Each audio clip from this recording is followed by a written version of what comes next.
Assalamualaikum warahmatullahi wabarakatuh. Anak-anakku yang Bapak cintai, pada kesempatan kali ini Bapak akan menyampaikan materi tentang pendidikan karakter.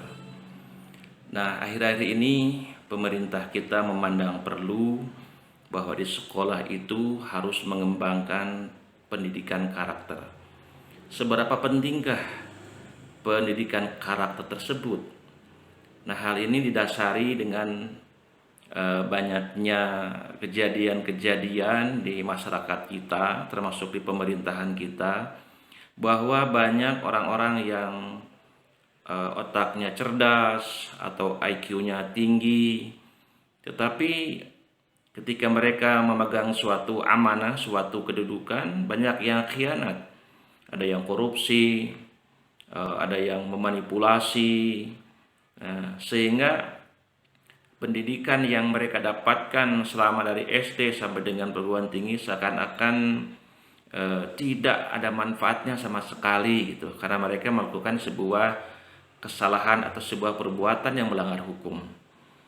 Oleh karena itu, pemerintah memandang perlu agar siswa itu dibekali dengan pendidikan karakter di samping dengan pengetahuan ataupun skill yang lain. Nah, anak-anakku, perlu kalian ketahui bahwa kesuksesan seseorang itu ditentukan oleh dua faktor. Salah satunya ada dua faktor, yaitu pengetahuan dan skill serta karakter. Ya, pengetahuan itu adalah apa yang kalian ketahui, apa yang kalian pelajari, dan skill itu adalah kemampuan atau keterampilan. Yang kedua adalah karakter. Nah, mana dari yang dua unsur ini yang paling dominan menentukan keberhasilan dan kesuksesan hidup seseorang di kemudian hari? Apakah pengetahuan dan skill ataukah karakter? Nah, ternyata para ahli di bidang psikologi dan para ahli di bidang manajemen telah melakukan sebuah penelitian besar yang melibatkan banyak perusahaan-perusahaan besar, di mana mereka para peneliti meneliti beberapa pengusaha-pengusaha di dunia kelas kakap yang sukses selama hidupnya. Ternyata diambil kesimpulan bahwa dari dua unsur tadi, pengetahuan dan keterampilan serta pendidikan karakter, ternyata yang paling menentukan keberhasilan, kesuksesan pribadi dan sebuah perusahaan itu adalah karakter. Jadi kesuksesan itu dibangun atau ditentukan oleh 80% karakter dan 20% itu adalah pengetahuan serta keterampilan. Jadi inilah pentingnya kenapa sekolah-sekolah harus mengembangkan pendidikan karakter. Bapak ambil contoh yang paling gampang saja. Misalkan di pasar. Di pasar ada dua pedagang yang sama-sama jualannya sama. Katakanlah jualan baju, si A dan si B. Sama-sama jualan baju di pasar. Si A itu lulusan sarjana S1, lulusan perguruan tinggi, mungkin nasibnya harus jualan baju gitu. Sedangkan si B itu hanya lulus SD. Ya, mungkin lulus dengan nilai yang rendah.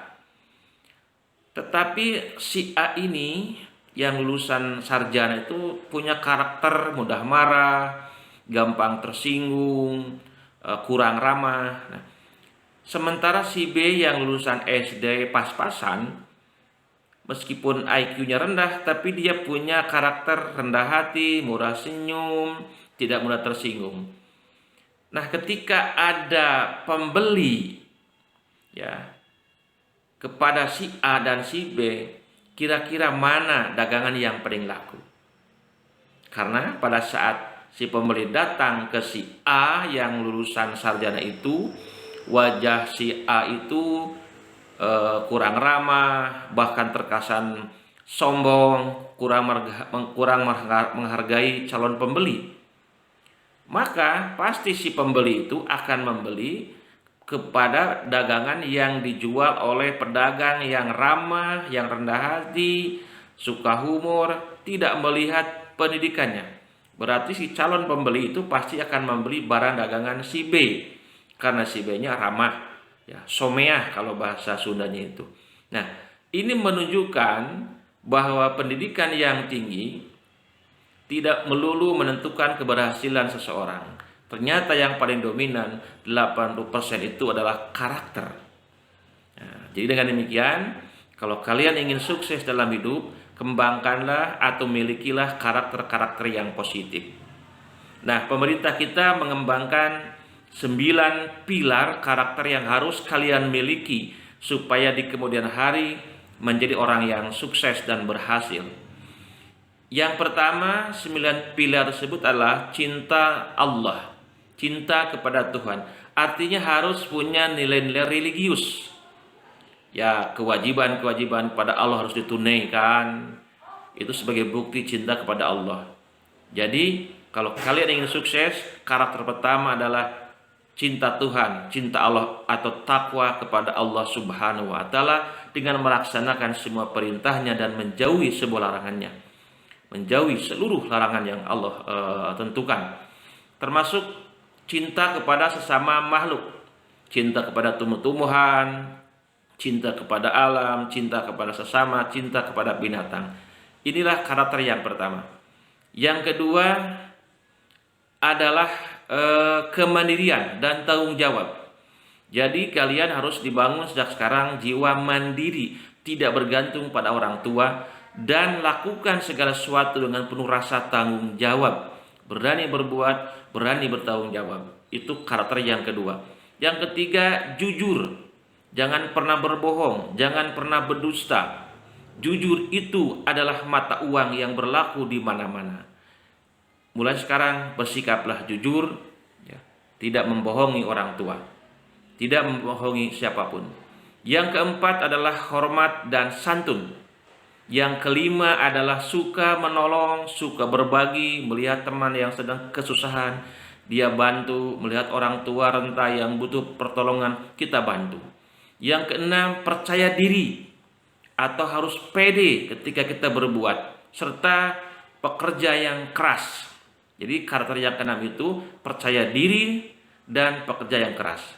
Ketujuh, kepemimpinan dan keadilan. Ini karakter yang harus dikembangkan oleh kalian, memiliki jiwa pemimpin tapi bersikap adil. Kemudian kedelapan, rendah hati, tidak sombong, tidak angkuh, tidak merasa diri paling kaya, tidak merasa diri paling hebat. Kesembilan adalah toleransi, kedamaian dan kesatuan. Artinya mampu bisa menghargai orang lain, menghargai pendapat orang lain, hidup dalam penuh kedamaian, tidak bertengkar, tidak mudah marah, dan menjaga kesatuan. Itulah 9 karakter yang akan dikembangkan dalam pendidikan di sekolah ini. Nah, kalau 9 karakter ini ada dalam jiwa kalian, dimulai dari sekarang dan dibiasakan dari hal yang kecil, insya Allah di kemudian hari kalian akan menjadi orang yang sukses, mulia, dan berhasil. Terima kasih. Assalamualaikum warahmatullahi wabarakatuh.